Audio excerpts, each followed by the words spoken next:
UK told to back off as desperate Sturgeon tries to keep Scotland in EU scheme.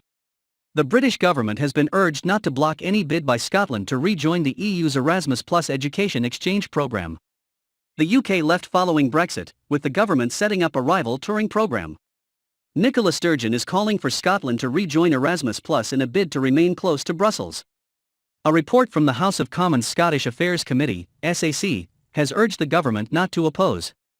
It said, the Scottish government has indicated a desire to remain in the Erasmus Plus programme.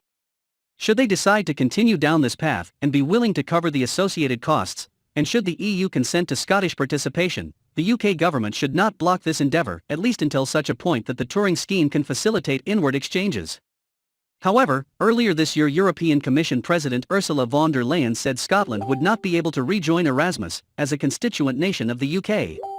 A spokesperson for the Department of Education said, the UK government decided to not participate in the next Erasmus Plus programme as it was not in the interest of UK taxpayers and our net contribution would have been around £2 billion. The new global Turing scheme, backed by £110 million, will provide thousands of students across all of the UK with the opportunity to study and work abroad. We will continue to work with the sector and devolved administrations to deliver the programme.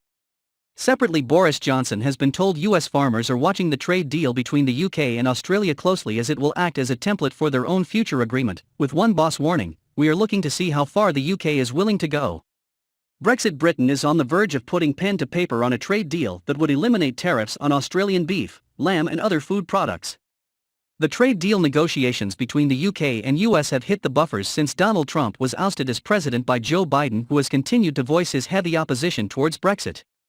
Now a major agricultural group in the US has warned the industry is keeping a close eye on how the trade deal between the UK and Australia pans out. Dave Salmonson, the American Farm Bureau Federation's senior director of congressional relations, said, every trade agreement is a template or influences the next one, so we will be looking closely to see what comes out of this. The organization, which represents millions of farmers across the US, is looking forward to seeing the finished deal, but has warned a trade deal with the UK hinges on food standards which are significantly different in the US and Australia than in Europe. Mr. Salmonson said, everybody will be looking very closely at how the standards are treated in the UK's agreement with Australia. Whether it's beef, poultry or pork, they are going to have to find a way to grapple these issues and get past them for negotiations to move forward. Hopefully standards can be harmonized or treated as equivalent. There are different approaches you can use. Removing tariffs is important if you want to open up trade, but there is also the issue of standards, which is a continuing issue between the US and the UK, especially on meat products. What we are looking for is to see how far the UK is willing to go.